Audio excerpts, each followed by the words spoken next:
말씀 같이 보겠습니다. 빌립보서 4장 4절부터 7절입니다. 빌립보서 4장 4절부터 7절 말씀. 우리 찾으셨으면 한 목소리로 4절부터 읽습니다. 시작. 주 안에서 항상 기뻐하라. 내가 다시 말하노니 기뻐하라. 너희 관용을 모든 사람에게 알게 하라. 주께서 가까우시니라. 아무것도 염려하지 말고 다만 모든 일에 기도와 간구로 너희 구할 것을 감사함으로 하나님께 아뢰라. 그리하면 모든 지각에 뛰어난 하나님의 평강이 그리스도 예수 안에서 너희 마음과 생각을 지키시리라. 아멘. 2022년 새해가 시작됐습니다. 많은 기대들이 있고 또 많은 소망들이 있는데 여러분이 기대하시고 소망하시는 것을 하나님께서 더 넘치도록 채우시기를 주의 이름으로 축복합니다. 2022년을 시작하면서 기도할 때 하나님께서 저에게 주셨던 그 단어 또 말씀은 기쁨입니다. 기쁨. 그래서 빌립보서 말씀을 통해서 이 하늘로부터 임하는 또 하나님께서 주시는 기쁨, 그것이 무엇인지를 연초에 함께 살펴보고 또 한 해 동안 저와 여러분 안에 이 하늘로부터 임하는 하나님께서 주시는 기쁨이 끊이지 않고 늘 충만하기를 주의 이름으로 축복합니다. 복음은 여러분 기쁜 소식이죠. 기쁜 소식이 복음인데, 그리고 이 빌립보서를 통해서 바울은 이 기쁜 소식을 우리에게 전하면서 항상 기뻐하라고 권면합니다. 항상 기뻐하라고 권면합니다. 그래요. 하나님께서 우리에게 주시는 것은 의와 평강과 기쁨입니다. 하나님께서 우리에게 주시는 것은 고통과 슬픔과 저주가 아니라 의와 평강과 기쁨이라고 성경은 얘기합니다. 우리 로마서 말씀 같이 볼까요? 시작. 하나님의 나라는 먹는 것과 마시는 것이 아니요 오직 성령 안에 있는 의와 평강과 희락이라. 아멘. 복음은 여러분 절대적으로 기쁜 것입니다. 복음은 절대적으로 기쁜 것입니다. 복음은 우리의 슬픔을 기쁨으로 바꾸는 능력이고 복음은 우리의 염려를 평강으로 바꾸는 능력입니다. 하나님께서 우리에게 주시는 것은 기쁨이지 슬픔이 아닙니다. 하나님께서 우리에게 주시는 것은 감사지 원망이 아닙니다. 하나님께서 우리에게 주시는 것은 평강이지 염려나 두려움이 아닙니다. 성경은 끊임없이 우리에게 두려워하지 말라, 염려하지 말라, 또 낙심하지 말라 끊임없이 반복해서 얘기합니다. 하나님께서 우리에게 주시는 것은 감사하는 마음이고 평안의 마음이고 기쁨의 마음이지 염려하고 두려워하고 낙심하는 것이 아니기 때문에 그렇습니다. 성경은 반복해서 낙심하지 마, 두려워하지 마, 염려하지 마 이 얘기를 우리에게 던지고 있습니다. 성경 구절 몇 구절 찾아볼까요? 시작. 내가 내게 명령한 것이 아니냐? 강하고 담대하라. 두려워하지 말며 놀라지 말라. 하나님이 우리에게 주신 것은 두려워하는 마음이 아니요 아무것도 염려하지 말고 다만 모든 일에 기도와 간구로 너희 구할 것을 감사함으로 하나님께 아뢰라. 그러므로 너희에게 구하노니 너희를 위한 나의 여러 환난에 대하여 낙심하지 말라. 그렇죠. 성경은 두려워하지 말고 염려하지 말고 낙심하지 말라고 계속 반복적으로 얘기합니다. 성경은 오직 성령의 열매는 사랑과 희락과 화평이라고 얘기합니다. 성령께서 우리 안에 계실 때 우리의 내면은 두려움과 염려와 불안과 이것으로 가득 찬 것이 아니라 기쁨과 사랑과 소망과 기대와 평안으로 가득하다는 거예요. 그리고 하나님께서는 우리가 성령 안에 있는 이 기쁨과 평안과 감사와 소망을 충만하게 누리기를 원하시는 분이십니다. 그래서 우리에게 기뻐하라라고 말씀하십니다. 사실은 명령하십니다. 그렇죠. 기뻐하라. 기쁨을 누려라 그런 권면이 아니고 기뻐하라라고 명령하십니다. 그것도 항상 그렇게 하라고 말씀하십니다. 오늘 본문 사전 말씀이 그것이죠. 우리 다시 한번 읽어볼까요? 시작. 주 안에서 항상 기뻐하라. 내가 다시 말하노니 기뻐하라. 항상 기뻐하라고 우리에게 명령하십니다. 이 복음은 여러분 우리 마음, 조금 더 정확하게 얘기하면 우리의 감정과 깊게 연결되어 있습니다. 감정 자체가 복음은 아니죠. 우리의 감정이 우리의 믿음을 결정하는 것은 아닙니다. 그래서 어떤 분들은 믿음은 감정이 아니라고 하는 것을 굉장히 강조하기도 하시는데 그것도 일정 부분 어느 한 일면을 설명하는 게 있습니다. 우리가 감정적으로 막 뜨겁고 감정적으로 막 좋은 게 그게 곧 믿음은 아니라는 거죠. 그렇지만 반대로 우리의 믿음이 감정이랑 깊게 연결되어 있는 것은 사실입니다. 감정이 뜨겁다고 해서 믿음이 있는 것은 아니지만 우리의 믿음이 감정하고 깊게 연결되어 있는 것은 또 부인할 수 없는 사실입니다. 무슨 말이냐면 우리가 어떤 일을 한다고 할지라도 그것을 어떤 감정으로 하느냐는 게 아주 중요하다는 거예요. 자, 예를 들어서 선한 행동을 한다. 그럴 때도 이 선한 행동을 어떤 마음, 어떤 감정으로 하느냐, 기쁘게 하느냐, 아니면 억지로 싫은데 막 이러면서 하느냐, 그것이 영적인 것인지 아닌지를 결정한다는 거예요. 또한 예배를 드리고 또 헌금을 한다고 할지라도 어떤 감정으로 하느냐 하는 것이 하나님이 받으시는 예배인지 아닌지를 결정하죠.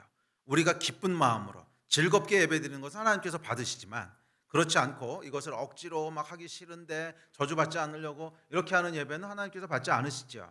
이 얘기는 뭐냐면 우리가 어떤 행동을 하고 심지어 예배를 드리고 또 헌금을 하고 선한 행동을 하고 무엇을 하든지 간에 이것을 어떤 감정을 가지고 하느냐 하는 것이 그 영적인 의미를 결정한다는 거죠. 우리가 어떤 감정을 가지고 그 일을 하느냐 하는 것이 하나님이 받으실 만한 일인지 그렇지 않은지 하는 것을 결정합니다. 그래서 우리의 내면의 감정은 생각보다 중요합니다. 항상 기뻐하라 그러신 것은 하나님이 받으실 만한 영적인 의미를 가진 행동은 기쁨 가운데서 나오는 것이기 때문에 그렇습니다. 예, 즐겨내고 기뻐내는 자를 하는 그 예배를 받으시지 억지로 하는 것 하나님께서 즐거워하지 않으신다는 거죠.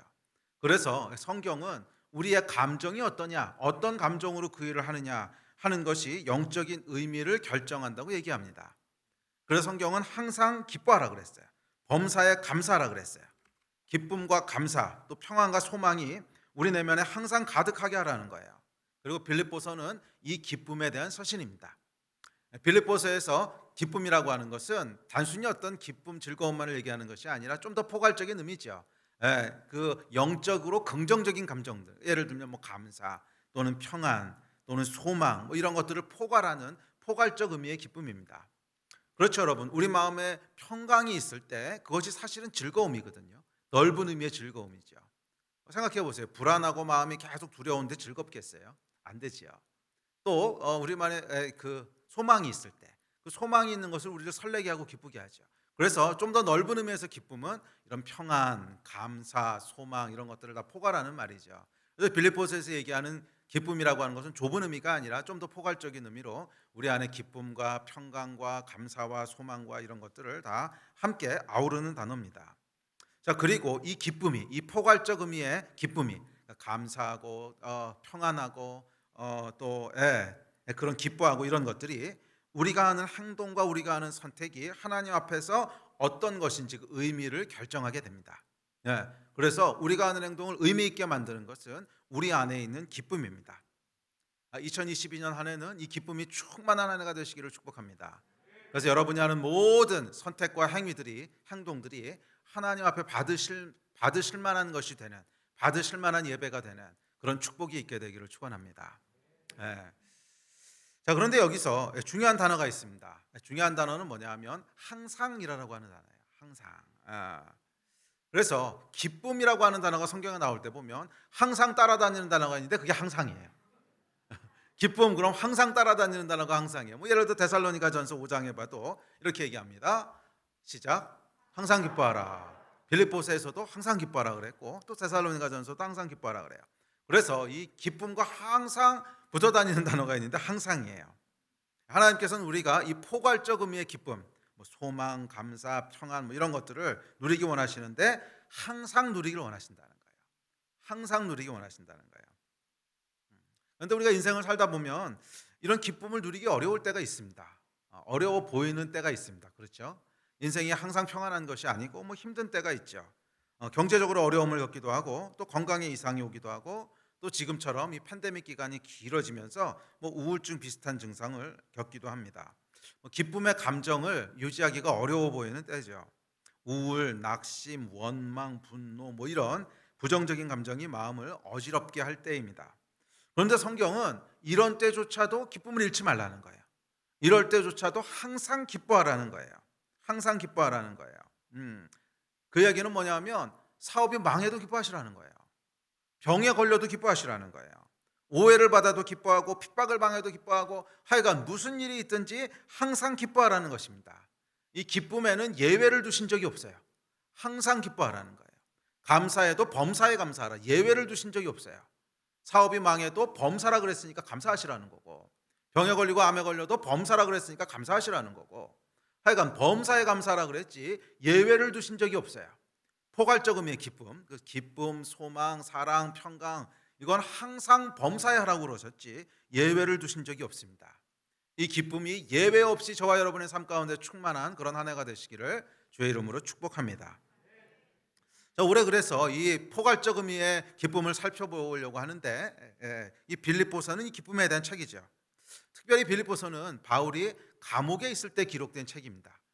빌립보서의 배경을 잠깐 살펴보면 바울이 감옥에서, 로마의 감옥에서 말년에 쓴 책이지요. 그래서 이 빌립보서에 그 빌립보서를 쓸 당시에 감옥에 있다가 이 구금 기간이 생각보다 길어집니다. 생각보다 길어지면서 뭐 중간에 잠깐 이제 풀려 나오긴 하는데 결국 다시 잡혀 들어가서 순교하면서 바울의 인생이 끝나죠. 그러니까 이것이 어떻게 보면 기뻐할 만한 환경이 아닌 거예요. 구금 기간도 생각보다 길어지고 뭐 그렇습니다. 단기간에 끝날 줄 알았던 바울의 구금 기간은 생각보다 길어졌고 언제 끝날지 기약도 없습니다. 그리고 실제로 뭐 잠깐 풀려 나와서 자유를 누리긴 하지만 결국 다시 잡혀 들어가서 순교하는 것으로 끝나요. 그러니까 적어도 드러나는 겉모습만 봤을 때는 기뻐할 수 있는 상황과는 거리가 멀죠. 기뻐할 수 있는 상황과는 거리가 멉니다. 아마 처음에 감옥에 갇혔을 때는 그래도 믿음이 살아 있었을 거예요. 곧 하나님이 나가게 해주실 거야. 오히려 더 큰 기회가 될 수도 있어. 빌립보 감옥에 있었을 때 그랬잖아. 뭐 이런 믿음이 있었을 거예요. 그렇죠. 바울이 그 전에 빌립보 감옥에 갇혔을 때는 큰 지진이 나면서 그 지진 때문에 옥문이 열리고 간수장이 회개하고 뭐 그런 역사가 일어나잖아요. 그래서 바울도 아마 그런 기억이 있지 않았겠어요? 뭐 지금 잠깐 로마에서 갇히긴 했지만 지난번에 갇혔을 때도 하나님이 멀지 않은 시간 가운데 구원해 주셨고 오히려 그것을 큰 기회로 이용하셨잖아. 이번에도 하나님께서 역전의 일들을 이루실 거야. 이번에도 하나님의 역전이 있을 거야. 뭐 그런 기대가 있었을 거고 믿음이 살아 있었을 거예요. 자, 그런데 이상한 일이 벌어집니다. 한 달 지나고 두 달 지나고 시간이 흐르는데 이게 풀려날 기미가 안 보이는 거예요. 풀려날 기미가 보이지 않습니다. 자, 그러면 대부분의 사람들은 이 시점에서요 헷갈리기 시작합니다. 그렇죠. 처음엔 다 믿음으로 시작해요. 이렇게 병에 걸렸어도 하나님 금방 고쳐주실 거야. 아니야, 이런 위기가 있었어도 하나님 반전시켜 주실 거야. 그러면서 처음에는 믿음을 가지고 시작하고 오히려 기대를 가집니다. 그렇지, 목사님이 반전이 있을 거라고 하셨어. 잠깐 어려움이 있을 수 있겠지만 곧 하나님이 회복시키시고 오히려 이것을 복으로 바꾸실 거야. 뭐 기대를 가지고 시작하는데 이게 기미가 안 보여요. 한 달, 두 달, 어떤 거는 1년, 2년. 그리고 남편의 구원을 위해서 기도했는데 10년 동안 아무런 변화가 안 보여. 뭐 이러기 시작하면 그다음부터 무슨 일이 벌어지냐면 헷갈리기 시작합니다. 이게 뭐지? 아니, 하나님이 왜 이러시지? 이 시나리오가 아닌데 뭔가 하나님이 착각하셨나? 왜 이러시지? 나를 잊어버리셨나? 헷갈리기 시작합니다. 그런데 이 헷갈리는 것이 쭉 또 시간이 흐르고 나면요 이제 분노로 바뀌기 시작합니다. 아니, 하나님은 어떻게 나한테 이러실 수 있어? 내가 하나님을 어떻게 섬겼는데, 내가 지난 10년 동안 하나님을 어떻게 섬겼는데 어떻게 하나님이 나한테 이러실 수가 있어? 응? 또 예, 사람들은 또 어떻게 이럴 수가 있어? 내가 지들한테 어떻게 했는데? 아니, 내가 잘 나갈 때는 목사님. 바울한테 목사님이라고는 안 그랬겠죠. 사도님. 이게 아마 감정이입이 되나 봐요. 목사님이라고 잘 나갈 때 이러더니 좀 어려움이 오니까 그냥 손절해. 어떻게 니들이 그럴 수가 있어? 막 이런 게 이제 올라오는 거죠. 그래서 하나님을 비롯해서 뭐 사람들, 환경들, 별 사소한 것 하나까지 다 원망스럽게 느껴지기 시작합니다. 여러분 그런 경험들 하시지 않았어요? 처음 헷갈리다가 분노하죠. 근데 별 사소한 것까지도 다 화가 나요. 그러다가 시간이 더 지나면 어떻게 되는지 아십니까? 낙심하기 시작합니다. 더 이상 분노할 에너지도 없어요. 분노할 에너지도 없고 그냥 낙심해서 아무것도 하기 싫어요. 마음은 잿빛 우울함으로 가득하고 삶은 무기력해집니다. 아무것도 하기 싫어요. 이게 여러분 고통이 장기간 지속될 때 나타나는 현상입니다. 대부분의 사람들은 이 패턴을 따라가요. 처음 헷갈리다가 분노했다가 하나님에게 분노했다가 사람들에게 분노했다가 환경에게 분노했다가 그러다가 이제 기운이 빠져서 제풀에 지칩니다. 그래서 무기력해지고 아무것도 하기 싫어지죠. 바울의 상황이 정확히 그랬어요. 곧 풀려날 거야. 그런데 곧 풀려나지 않아요. 계속 장기화됩니다. 잠깐 풀려나는 것 같다가 다시 잡혀 들어갑니다. 이게 도대체 뭐예요? 무기력해질 만한, 낙심하고 우울하고 무기력해질 만한 그런 상황이었습니다. 그런데 바울은 이 가운데서 전혀 다른 반응을 보이는 거예요. 전혀 다른 반응을 보입니다. 그것은 기쁨과 감사의 편지를 빌립보 성도들에게 보내는 것이었습니다. 이런 상황 가운데 기쁨과 감사를 전하고 있는 거예요. 그래서 저는 이것이 예수께서 주시는 기쁨의 본질이라고 믿습니다. 하늘에서부터 부어지는 기쁨의 본질은 이거라는 거예요. 상황과 상관없는 기쁨. 뭐 기쁠 만한 일이 있을 때 기쁜 거야 당연히 그렇지 않겠습니까? 뭐 기쁠 만한 일이 있어요. 뭐 승진했다거나 좋은 차를 샀다거나 뭐 성공했다거나 기쁜 일이 있을 때 기쁜 건 당연한 거예요. 거기서 기쁘지 않으면 미친 거죠. 그런데 하늘에서 주는 기쁨은 그게 아니라 기쁠 만하지 않은데 기쁠 거예요. 기쁠 만한 상황이 아닌데 기쁜 거예요. 낙심되고 우울할 것만 같은, 그래야 당연할 것 같은 상황 가운데 기쁨이 부어지는, 상황과는 상관없는 기쁨입니다. 그래서 하늘에서 부어지는, 성경이 얘기하는 기쁨은 낙심과 무기력을 파쇄하는 기쁨이고, 하늘에서 부어지는 기쁨은 사람들의 상식을 뒤집어 엎는 기쁨입니다. 예수께서 주시는 기쁨은 상황과는 상관없는 기쁨이에요. 그래서 항상 기뻐하라 그랬어요. 예외를 두지 않으시고 항상 기뻐하라 그러셨어요. 예수께서 우리 상황을 모르신 것이 아니었어요. 그분은 인간의 몸을 입고 우리를 채울하신 분이세요. 인간의 삶이 얼마나 불완전하고 인간의 삶이 얼마나 고통스럽고 그 가운데 얼마나 다양한 변수들이 있는지 다 아시는 분이시고 다 채울하신 분이세요. 그럼에도 불구하고 예수께서 항상 기뻐하라고 말씀하셨어요. 하늘로부터 부어지는 기쁨은 기쁠 만할 때 기뻐하는 것이 아니라 항상 기뻐하는 거예요. 예수께서 주시는 기쁨, 하나님께서 주시는 기쁨은 기뻐할 만할 때 기뻐하는 것이 아니라 예외 없이 항상 기뻐하는 거예요. 2020년부터 시작된 코로나 팬데믹은 우리의 예상을 훨씬 뛰어넘어서 긴 시간 동안 우리를 괴롭게 하고 있습니다. 사실 이렇게 오래 갈 거라고 생각 못했어요. 2021년 작년 새해가 시작될 때 1년 전에만 해도 여러분 저희가 굉장히 소망이 있지 않았습니까? 이제 코로나는 올해 끝날 거야 막 이런 1년 동안 우리가 이 고생을 했는데 이제 2021년에는 모든 게 다 끝나고 일상으로 돌아갈 거야. 근데 돌아갔습니까? 돌아가기는커녕 더 심해졌죠. 무슨 방역 패스 같은 거 만들어 가지고서 더 어렵게 되고 더 통제가 되고 뭐 이렇죠. 우리가 생각했던 것보다 훨씬 더 고통의 기간이 길어지고 있습니다. 단순한 질병에 대한 염려를 넘어서서 당연한 권리라고 생각했던 자유가 통제되고 상식이라 생각했던 것들이 무너지는 그런 고통스러운 시간을 살아가고 있습니다. 사실 방역 패스 같은 거 말이 안 되는 거거든요. 저는 이 이야기는 좀 해야겠어요. 방역 패스는 정말 말이 안 되는 겁니다. 아니 지금 아멘. 그래 안 맞으셨군요. 저는 다 맞았어요. 저는 다 맞았는데 사실은 성경에서 이야기하고 헌법에서 그 보장하는 인간의 자유에 대한 심각한 침해입니다. 이건 심각한 침해고요. 사실 백신 맞지 않은 사람이 얼마나 된다 그러세요? 성인의 80% 90%가 맞았는데 그 얼마 되지 않는 사람들이 옮기면 얼마나 옮긴다고? 이걸 통해서 기본적인 어떤 이동의 자유를 제한하고 심지어는 뭐예요? 백신 패스하면 안 된다고, 방역 패스하면 안 된다고 사방에 사람들이 떠들어대는데 이번에 새로 발표한 거 보니까 취소한 게 아니고 강화시켰어요. 이제는 이마트도 못 간대요. 이제는 홈플러스도 못 간대요. 뭐 말이 안 되는 일들을 하면서 우리 안에 뭐가 올라요? 분노가 올라오죠. 근데 이제는 분노가 아니라 낙심이 되기 시작하지 않습니까? 처음엔 분노가 올라왔어요. 이런 말이 안 되는, 이건 말이 안 돼. 막 분노하다가 지금 이거를 오히려 더 강화되는 것을 보면서 그냥 낙심하고 그냥 힘이 쫙 빠지게 되죠. 이게 지금 우리가 서 있는 상황 아니겠습니까? 그래요. 하여간 이런 그 낙심과 슬픔과 우울함들이 지속되고 있는 상황을 살고 있습니다. 그래서 이 시간이 지나면서 우리 안에 알게 모르게 쌓여가고 있는 분노가 있죠. 알게 모르게 쌓여가는 분노가 있고 원망이 있고 그렇게 날카로워져 가고 또 낙심과 우울함으로 무기력해져 가고 있죠. 이것이 지금 2022년 우리가 서 있는 상황입니다. 자, 이런 상황 속에서 복음이 과연 뭘까? 이런 상황 속에서 복음은 어떤 모습으로 나타날까? 제가 송구영신 예배 때도 잠깐 나눴지만 복음에는 시대정신이라는 게 있습니다. 시대정신이라고 하는 것이 무엇이냐면 복음은 그 시대에 죄와 타락으로 말미암아 시대를 뒤덮고 있는 어둠과 죄의 결과들을 돌파하는 능력이라는 거예요.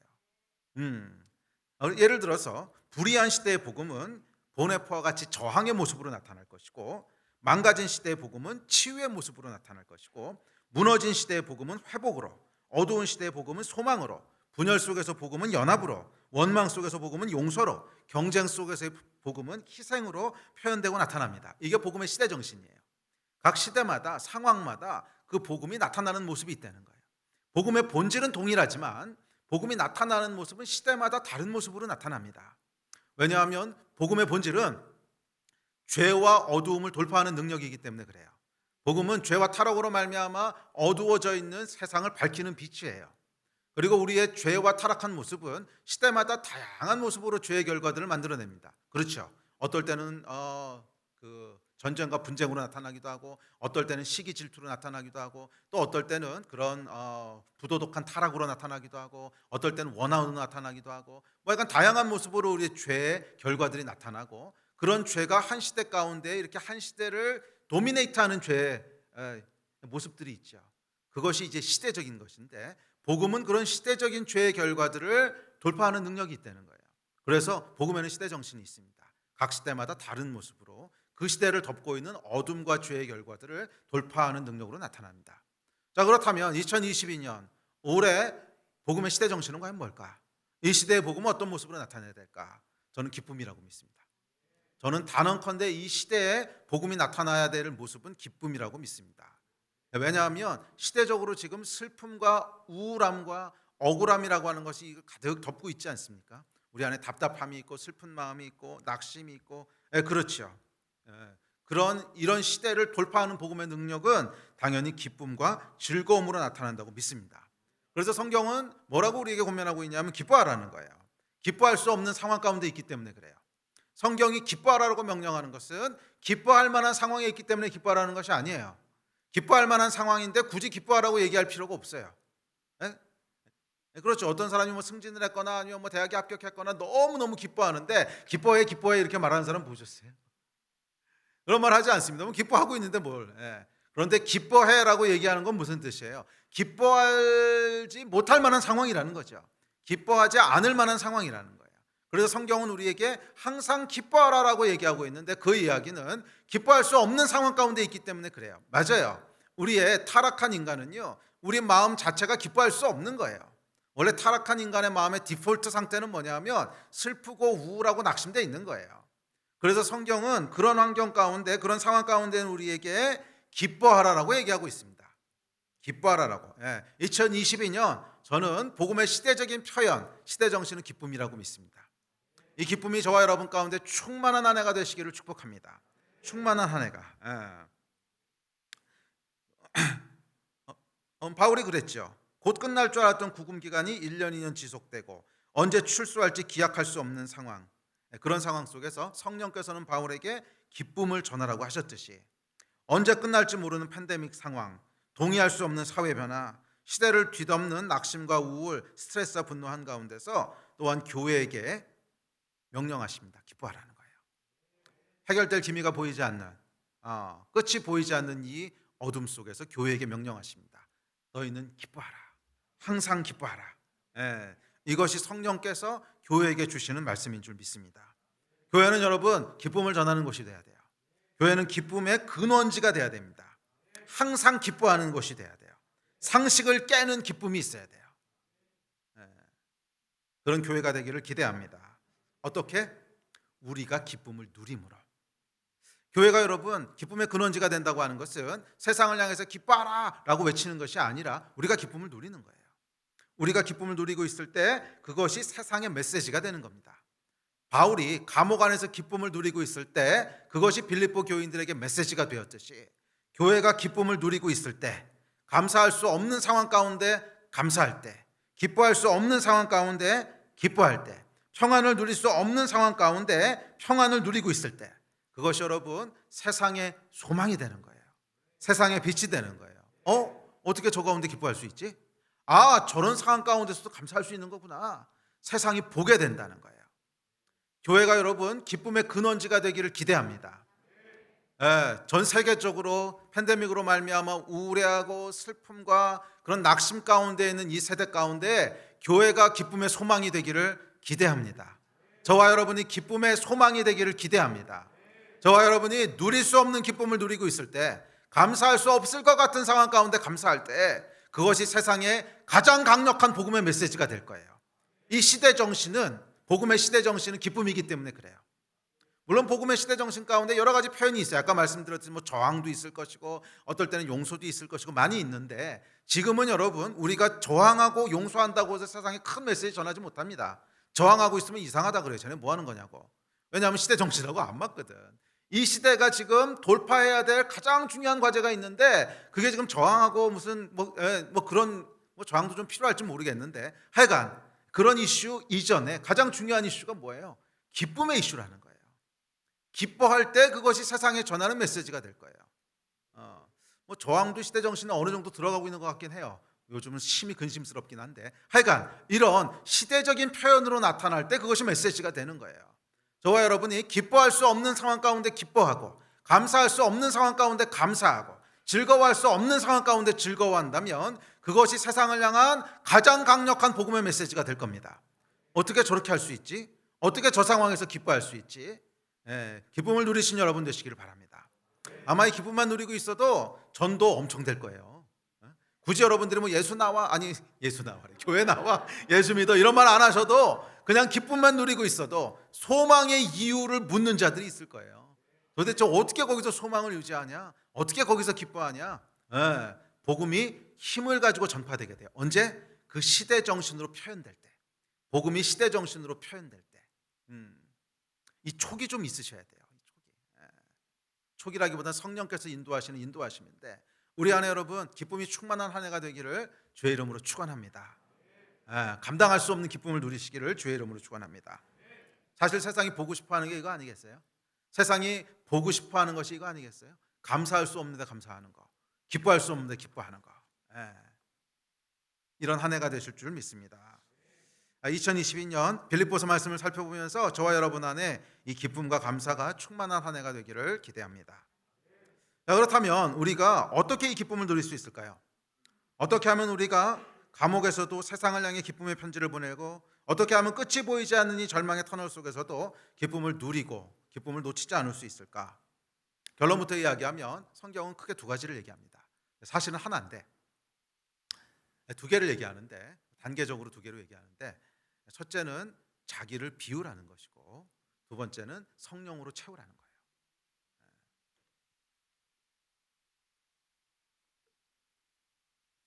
첫째는 자기를 비우라는 것이고, 두 번째는 성령으로 채우라는 거예요.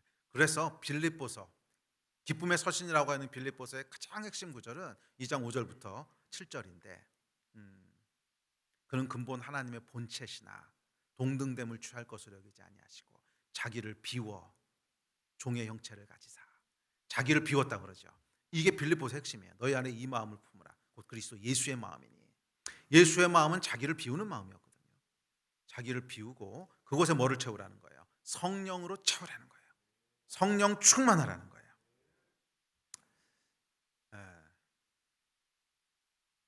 그래서 이것을 이해하기 위해서 첫째, 기쁨은 성령께서 주신다고 하는 것을 믿으셔야 됩니다.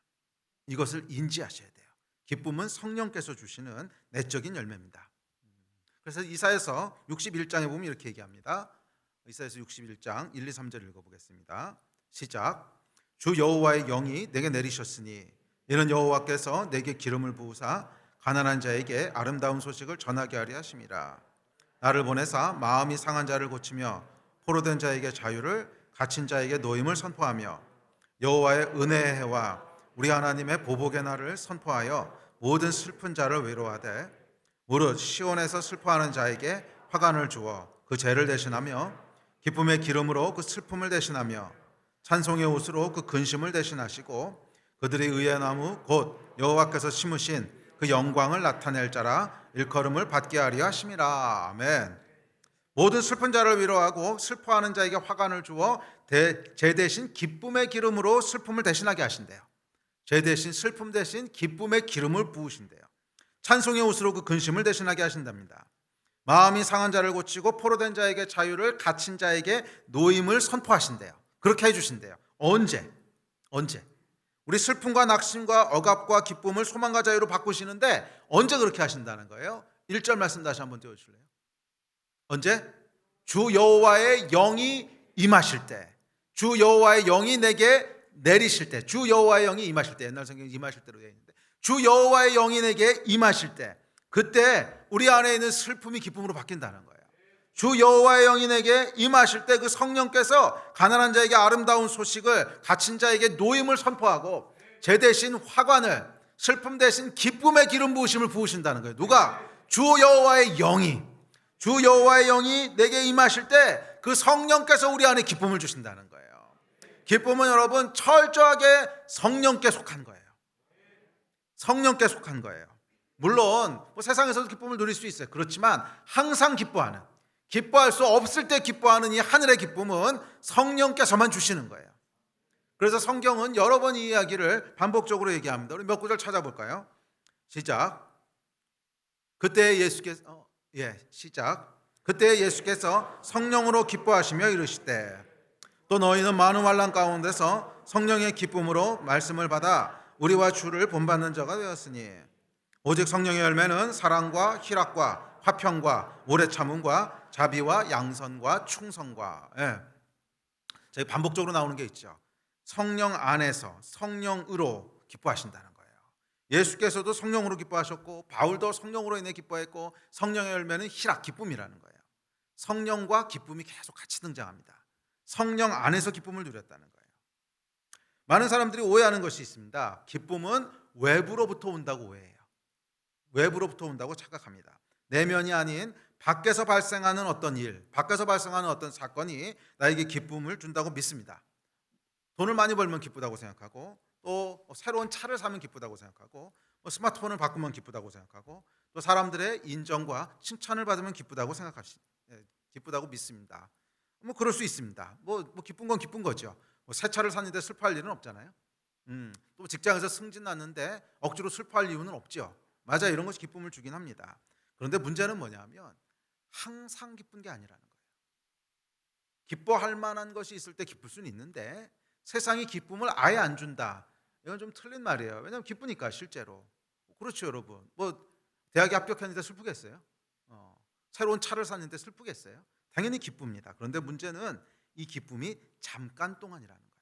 항상이 아니라는 거예요. 제가 고등학교 때는 서울대학만 가면 기쁘다고 생각을 했어요. 그게 인생의 가장 큰 행복이라고 믿었고 열심히 공부해서 이제 서울대를 갔는데 기쁘더라고요. 정말 기뻤어요. 그런데 딱 6개월 기뻤어요. 딱 6개월 기쁘고요. 6개월 지나고 나니까 이 기쁨은 어디 가는지 다 사라져버리고 제 안에 가장 혼란스럽고, 제 인생에 가장 혼란스럽고 가장 고통스러운 시간을 보내고 있었어요. 이게 여러분 세상이 주는 기쁨의 본질이라는 거예요. 잠깐 기쁠 수는 있어요. 잠깐 기쁠 수는 있어요. 그런데 항상은 아니라는 거예요. 이 잠깐이 지나가고 나면 우리 마음과 생각은 다시 우울과 낙심으로 점철됩니다. 그래서 성경은 이 기쁨을 유지하기 위해서는 어떻게 하라 그러냐면 기도하라 그러는 거예요. 기도하라 그러는 거예요. 왜냐하면 여러분 타락한 인간의 마음은요, 그 본질 자체가 슬퍼요. 타락한 인간은 그 마음의 디폴트 세팅이 뭐냐면 슬픔과 우울과 불안과 근심과 뭐 이런 거예요. 이 이야기는 다음 주에 좀 더 할 텐데, 하여간 하나님을 떠난 인간의 마음은 기본적으로 어떤 상태냐면 불안하고 슬프고 염려되고 이런 상황이라는 거예요. 그런데 어떻게 기쁠 수 있겠어요? 잠깐 외부로부터 오는 자극들이 있어요. 뭐 새 차를 산다거나 뭐 원하는 대학에 간다거나 잠깐 자극이 올 때는 잊어버려요. 우리 마음의 디폴트 세팅은 잠깐 잊어버리고 야 신난다 재미난다. 그런데 잠깐 시간이 지나고 나면 다시 원래대로 돌아옵니다. 이 기쁨의 그 마약 같은 약효가 떨어지고 나면 다시 원래대로 돌아오는데 그것은 슬프고 우울하고 낙심되고 이런 거예요. 그래서 성경은 뭐라 그러냐면 하나님께서 우리 마음을 이 슬픔의 저주로부터 지켜주시지 않으시면 기쁠 수 없다는 거예요. 그래서 기도하라는 거예요. 성령 충만을 구하라는 거예요. 왜냐하면 성령께서 우리 마음과 생각을 슬픔과 염려의 점철로부터 지켜주시는 분이시기 때문에 그래요. 그게 오늘 본문 말씀 6절 7절이죠. 6절 7절 읽어볼까요? 시작. 아무것도 염려하지 말고 다만 모든 일에 기도와 간구로 너희 구할 것을 감사함으로 하나님께 아뢰라. 그리하면 모든 지각에 뛰어난 하나님의 평강이 그리스도 예수 안에서 너희 마음과 생각을 지키시리라. 아멘. 4절에서 뭐라 그랬어요? 항상 기뻐하라. 그리고 나서 바로 이어지는 6절에서 아무것도 염려하지 말고 기도하라 그런 거예요. 왜? 항상 기뻐하기 위한 프랙티컬한 방법을 지금 바울이 얘기하고 있는 거예요. 항상 기뻐하라. 그런데 너의 마음 가운데 염려가 있지. 항상 기뻐해. 그런데 너의 마음 가운데 불안함이 있지. 항상 기뻐해. 그런데 너의 마음 가운데 슬픔이 있지. 그래서 뭐 하라는 거예요? 모든 일에 기도와 간구로 구하라는 거예요. 기도하라는 거예요. 무엇을? 성령께서 내 마음을 지켜주시도록 기도하라는 거예요. 간절히 기도할 때 무슨 일이 벌어져요? 성령께서 내 마음을 지켜주시는 거예요. 성령께서 우리 마음과 생각을 지켜주시는 거예요. 그리스도의 평강이 우리 마음과 생각을 보호해 주시는 거예요. 그랬을 때 비로소 우리 마음이 타락한 인간의, 그래서 항상 슬프고 우울하고 낙심되어 있는 이 마음이 보호하심을 받을 때 비로소 슬픔의 저주에서부터 벗어나서 기쁨을 누릴 수 있게 되는 거예요. 이 말씀을 믿으시기 바랍니다.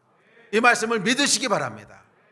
슬픈 마음이 있으신 분들 이 말씀을 믿음으로 취하십시오. 2022년 한 해 이 말씀이 이루어질 것을 믿음으로 취하세요. 제 얘기가 아니에요. 인간의 얘기가 아니라 목사의 설명이 아니라 성경 말씀 그대로예요. 아무것도 염려하지 말고 다만 모든 일에 기도와 간구로 너희 구할 것을 감사함으로 하나님께 아뢰라. 그리하면 모든 지각에 뛰어난 하나님의 평강이 그리스도 예수 안에서 너희 마음과 생각을 지키시리라. 이 말씀대로 이루어지기를 주의 이름으로 축복합니다. 우리 마음과 생각은 지킴을 받아야 돼요. 보호를 받아야 돼요. 그런데 우리 마음과 생각 안에 들어오셔서 지켜주실 수 있는 분은 성령밖에 없으세요. 성령께서 우리 안에 들어오셔서 우리 마음과 생각을 지키실 때 무엇으로부터? 낙심과 슬픔으로부터. 우리 마음과 생각을 지키실 때 무엇으로부터? 우울과 절망으로부터. 그때 우리가 비로소 불안과 낙심과 슬픔의 저주로부터 벗어나서 기쁨을 누릴 수 있게 됩니다. 이게 4절에서 이야기한 항상 기뻐하라는 것의 비결입니다. 기쁨은 여러분 외부에서 오는 게 아니에요. 외부 상황은 우리에게 근심과 슬픔을 줄 뿐이에요. 성령께서 이 근심과 슬픔으로부터 우리 마음과 생각을 지켜주실 때 그때만 우리가 기쁨을 누릴 수 있는 줄 믿습니다. 이 세상이 기쁨을 주지 못하는 이유가 있어요. 우리는 타락한 세상에 살기 때문에 그렇습니다. 타락한 세상에 살기 때문에 나를 둘러싼 모든 환경은 다 타락한 환경이에요. 기쁨을 줄 수 있는 환경이 아니라는 것입니다. 내가 바라보고 있는 이 타락한 세상의 끝은 뭐냐 하면 멸망이에요. 내가 바라보고 있는 타락한 세상의 끝은 뭐냐 하면 사망이고 죽음이에요. 타락한 세상의 본질은 어둠이고 하나님을 떠난 세상의 본질은 절망이고 생명을 저버린 세상의 본질은 죽음입니다. 앞서 얘기했듯이 잠깐 맛보기로 기쁨을 보여줄 수는 있어요. 그러나 그것은 마약 같아요. 잠깐 슬픔을 잊고 지내지만 시간이 지나고 나면 다시 그 슬픔이 우리 마음을 점철합니다. 약발이 떨어지고 나면 다시 고통과 절망이 휘몰아쳐 옵니다. 새 차를 사면 잠깐 기쁨을 맛볼 수는 있습니다. 얼마나? 찌그러지기 전까지. 새로운 새건 아닌데 새로운 스마트폰을 사면 기쁨을 누릴 수는 있습니다. 언제까지? 버벅거리기 전까지. 이제 그렇지 않으면 떨어져서 액정이 깨지기 전까지. 그때까지는 기쁨을 누릴 수 있지만 그 잠깐이 지나가고 나면 다시 슬픔과 우울함이 우리 마음을 점철하기 시작합니다. 우리 마음은 여러분 보호를 받아야 돼요. 성령님으로 보호를 받아야 돼요. 지킴을 받아야 돼요. 그랬을 때만 슬픔의 저주에서 벗어나게 됩니다. 성령께서 우리 안에 역사하기 시작하면 이전과는 다른 변화가 일어나기 시작하는데 그것은 이전과는 다른 곳을 보기 시작하는 거예요. 이전에는 뭘 봐요? 타락한 세상을 봐요. 거기서 나에게 기쁨을 줄 만한 것이 없나 찾는 거예요. 새 차가 기쁨을 준다? 사람들이 기쁨을 준다? 뭐가 기쁨을 준다? 타락한 세상에서 계속 찾는 거예요. 그런데 성령께서 임하시면 이제 다른 것을 보기 시작합니다. 성경은 이렇게 얘기합니다. 우리 다음 구절 읽어봅시다. 시작. 우리 주 예수 그리스도의 하나님 영광의 아버지께서 지혜와 계시의 영을 너에게 주사 하나님을 알게 하시고 너희 마음의 눈을 밝히사 그의 부르심의 소망이 무엇이며 성도 안에서 그 기업의 영광의 풍성함이 무엇이며 그의 힘의 위력으로 역사하심을 따라 믿는 우리에게 베푸신 능력의 지극히 크심이 어떠한 것을 너희로 알게 하시기를 구하노라. 아멘. 성령께서는 지혜와 계시의 영이시래요. 지혜와 계시예요. 지혜라고 하는 것은 뭐냐면 깨닫지 못했던 진리를 깨닫게 한다는 뜻이고, 계시라고 하는 건 뭐냐면 보지 못했던 것들을 보게 한다는 거예요. 계시는 보여주다 이런 뜻이거든요. 계시는 보지 못했던 것들을 보게 하는 것이고, 지혜는 깨닫지 못했던 것을 깨닫게 하는 것입니다. 그래서 이 지혜와 계시의 영이 임하실 때, 지혜의 영이 임하실 때 우리가 깨닫지 못했던 진리를 깨닫게 됩니다. 무슨 진리? 하나님이 모든 것을 다스리신다는 진리. 지혜의 영이 임하셨을 때 우리가 진리를 깨닫게 됩니다. 무슨 진리? 하나님이 우리를 사랑하신다는 진리. 또 하나님이 우리를 보호하고 계신다는 진리. 또 모든 복의 복을 우리에게 하나님이 주신다는 진리. 이 진리들을 깨닫는 거예요. 아, 하나님이 나를 지키고 계시구나. 아, 하나님이 내 인생에 복의 복을 주시는구나. 이 진리를 깨닫게 되는 거예요. 또한 계시의 영이 임해요. 계시는 보여준다는 뜻인데, 우리 눈을 열어서 이전과는 다른 것을 보게 하십니다. 그전까지는 멸망할 세상에서 기쁨을 찾고 있어요. 멸망할 세상에서, 사망이 역사하는 세상에서 기쁨을 찾아요. 그러나 계시의 영이 임할 때 우리 마음의 눈, 영의 눈이 밝아지기 시작하면서 하늘의 영광을 보기 시작하고, 성도의 부르심의 풍성함을 보기 시작하고, 우리에게 베푸신 능력이 얼마나 크고 위대한지를 보기 시작하는 거예요. 변하지 않는 영원한 하늘을 보기 시작하는 거예요. 아, 내 시민권은 하늘에 속한 거구나. 아, 나는 하나님과 함께 영원히 거할 자구나. 아, 나의 소망은 흔들리지 않는 하늘에 있는 것이구나. 이게 여러분 듣는다고 되는 게 아니에요. 이게 내가 믿어야지 그래서 되는 게 아니라 성령께서 역사하셔야 되는 거예요. 우리 안에 성령께서 역사하셔서 보여주시는 거예요. 이거 여러분 아무리 하려고 해도 안 될 거예요.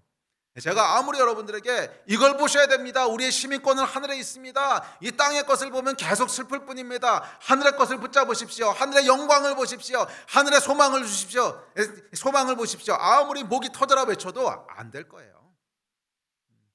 안 될 거예요. 이건 여러분 성령께서 하셔야만 되는 일이에요. 아, 우리 눈에 보이는 것은 지금 이렇게 펄펄하게 살아 돌아가는 세상인데 눈에 보이지 않는 하늘의 영광을 어떻게 대신 취해요? 응? 응? 이 앞에 눈에 보이는 것들이 이렇게 살아서 펄펄 돌아다니고 있는데, 응? 돈이 시퍼러둥둥 살아서 역사하고 있고 아니 세상이 이렇게 돌아가고 있는데 어떻게 여기에 눈을 감고 다른 것을 보겠습니까? 하늘의 소망 본 적 있어요? 하늘의 영광 눈으로 봤어요? 이거 안 돼요. 안 돼. 성령께서 임하셔야 돼요. 성령께서 우리 마음 가운데 볼 수 없는 걸 보게 해주셔야 돼요. 이건 경험해 본 사람만 알아요. 성령께서 우리 안에 볼 수 없는 것을 보게 하실 때 그때 비로소 뭐가 일어나는 거예요? 그때 비로소 우리가 하늘의 영광을 보기 시작하는 거예요. 그때 비로소 하늘의 소망을 보기 시작하는 거예요. 아, 나의 영원한 운명은 저 하늘에 있는 거구나. 나의 소망은 흔들리지 않는 하늘에 있는 거구나. 하나님의 영광이 이런 거구나. 우리가 비로소 슬픔의 저주로부터 자유케 되는 거예요. 진리를 알지니 진리가 너희를 자유케 하리라. 할렐루야. 지혜와 계시의 영이신 성령께서 임하셔서 우리 마음의 눈을 밝혀 진리를 보게 하실 때, 우리 영의 눈을 밝혀 영원한 하늘의 소망을 보게 할 때, 그때 우리가 비로소 슬픔의 저주에서 벗어나서 기쁨을 누리게 될 줄 믿습니다. 세상만 바라보던 우리 시선이 전혀 다른 차원의 것을 보게 되는 것, 이게 진짜 기쁨의 근원입니다. 바울을 죽음 앞에서도 기쁘게 했던, 온갖 고난과 핍박 속에서도 감사하게 했던 그 비결, 그것은 성령께서 바울의 눈을 여셔서 다른 것을 보게 하신 거예요. 그러므로 여러분 성령 충만을 위해서 기도하십시오.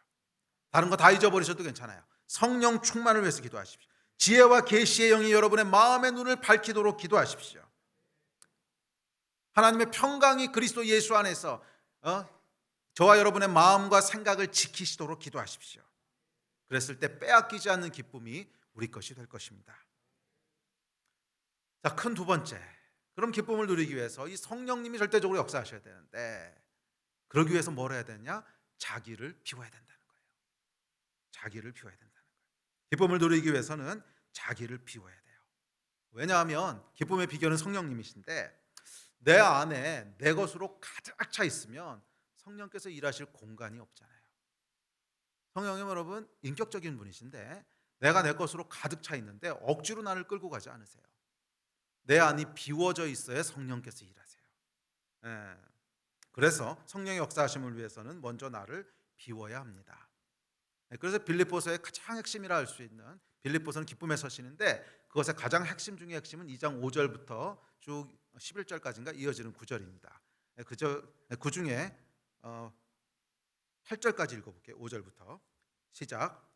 너희 안에 이 마음을 품으라 곧 그리스도 예수의 마음이니 그는 근본 하나님의 본체시나 하나님과 동등됨을 취할 것으로 여기지 아니하시고 오히려 자기를 비워 종의 형체를 가지사 사람들과 같이 되셨고 사람의 모양으로 나타나사 자기를 낮추시고 죽기까지 복종하셨으니 곧 십자가에 죽으심이라. 아멘.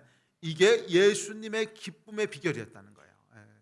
곧 십자가에 죽으심이라. 그리고 9절부터 이어지는 것이 그러므로 하나님께서 그를 지극히 높여 모든 이름 위에 뛰어난 이름을 주사. 그러면서 이제 예수 위에 임하는 영광을 얘기하는데, 자, 그 영광, 그 기쁨, 생명에 이르기 전에 뭐가 있다는 거예요? 자기를 비우셨다는 거예요. 십자가에 죽으셨다는 거예요. 그는 근본 하나님의 본체셨고 하나님과 동등하신 분이셨지만 하나님과 동등됨을 취할 것으로 여기지 않으시고 자기를 비워 종의 형체가 되셨습니다. 그리고 이 비운 자리에 성령께서 임하셔서 역사하신 거예요. 자기를 비워 이 비운 자리에 성령께서 역사하신 거예요. 우리가 여러분 성령의 역사를 누리지 못하는 이유가 있는데 그것은 내 안에 성령께서 일하실 공간이 없기 때문에 그래요. 성령께서 일하실 공간이 없어요. 우리 마음은 내 생각으로 가득해요. 우리 마음은 내 계획으로 가득하고 내가 원하는 것들로 가득하고 내 의지로 가득하고 내 고집으로 가득하고 내 자존심으로 가득해요. 그런데 어떻게 성령께서 일하겠어요? 성령께서 여러분 인격적인 분이시기 때문에 내 인격을 무시하고 일하시지 않으세요. 내 의지가 있는데 성령님의 의지가 일하실 수 없어요. 내 원함이 있는데 성령님의 원함이 일하실 수 없어요.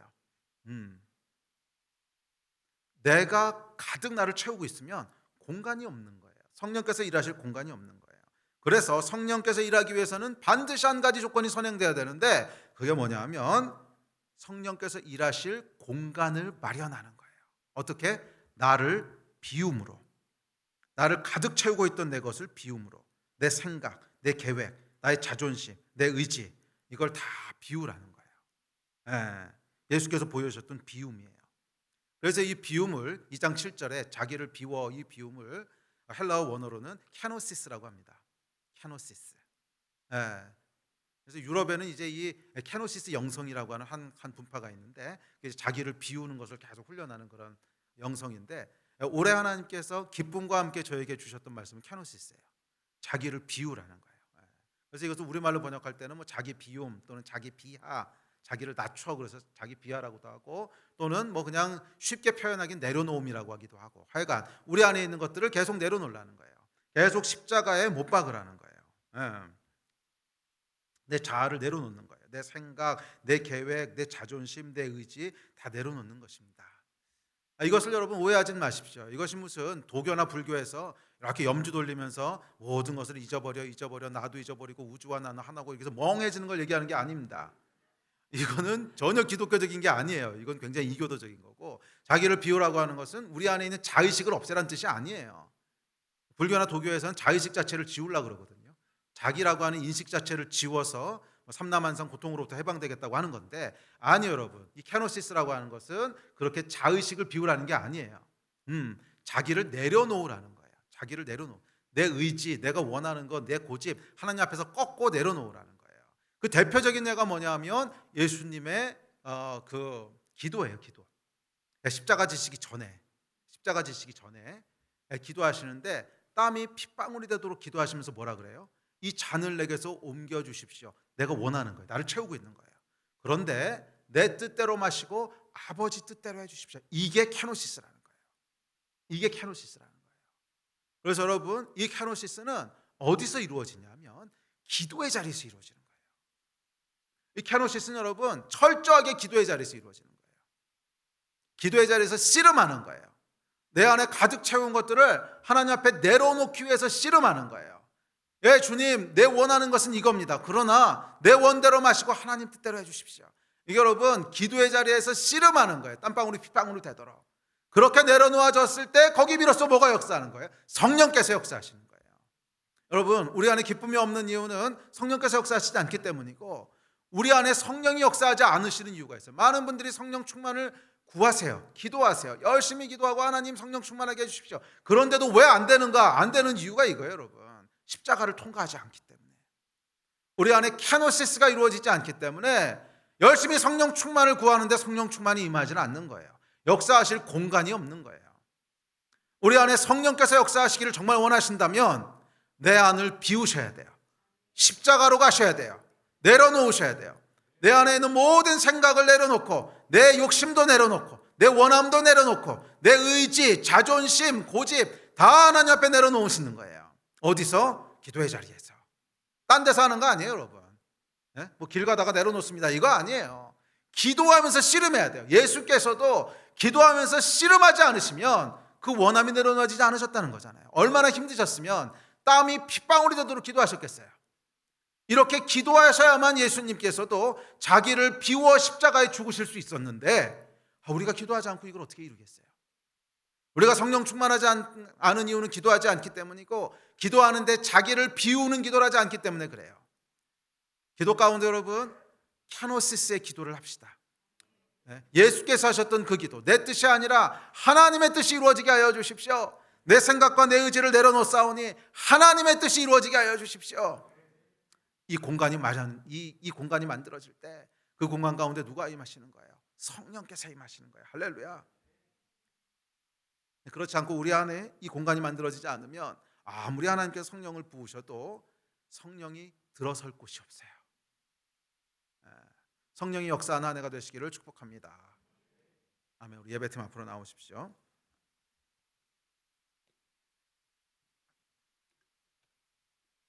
우리 자아가 나의 욕심과 내 생각과 내 고집이 내 내면을 가득 채우고 있을 때 우리는 하나님께서 주시는 것을 받을 수 없습니다. 그저 자아로 인한 고통과 슬픔과 원망과 낙심만 가득할 뿐이에요. 그러나 우리가 우리 안에 빈자리를 만들 때 어떻게? 기도함으로. 오직 기도와 간구로. 오직 기도와 간구로. 그럴 때 하나님께서 우리 안을 성령으로 가득 채우시고 우리가 누릴 수 없고 맛볼 수 없었던 기쁨을 맛보게 하실 줄 믿습니다. 공간을 계속 만드세요. 혹시 여러분 안에 미움 있고 원망이 있습니까? 그거 내려놓으셔야 돼요. 그래야 성령께서 역사하세요. 혹시 내 안에 내 생각과 내 자존심과 내 고집이 있습니까? 그거 십자가에 내려놓으셔야 돼요. 그래야 성령께서 일하실 공간이 만들어져요. 이 공간이 만들어질 때 하늘로부터 기쁨을 주실 거예요. 이 하늘의 기쁨은 어떤 기쁨이냐면 세상이 주는 것과 달라요. 끊이지 않는 기쁨이고 멈추지 않는 영원한 기쁨이에요. 2022년 한 해는 이 하늘로부터 오는 기쁨이, 성령께서 주시는 평강이 어떤 상황 속에서도 흘러나오는 그런 감사가 저와 여러분의 마음과 감정을 가득 채우시기를 주의 이름으로 축복합니다. 그리고 우리가 이 기쁨을 누릴 때 이 기쁨이 세상의 소망이 될 것이고, 이 기쁨이 세상을 향한 가장 강력한 복음의 메시지가 될 거예요. 이 빛과 소금이 되시는, 그 이전에 성령께서 우리 마음을 지배하시고 성령께서 우리 삶에 역사하시는 이 은혜가 저와 여러분 가운데 충만한 한 해가 되기를 주의 이름으로 축원합니다. 자리에서 일어나서 같이 기도합시다.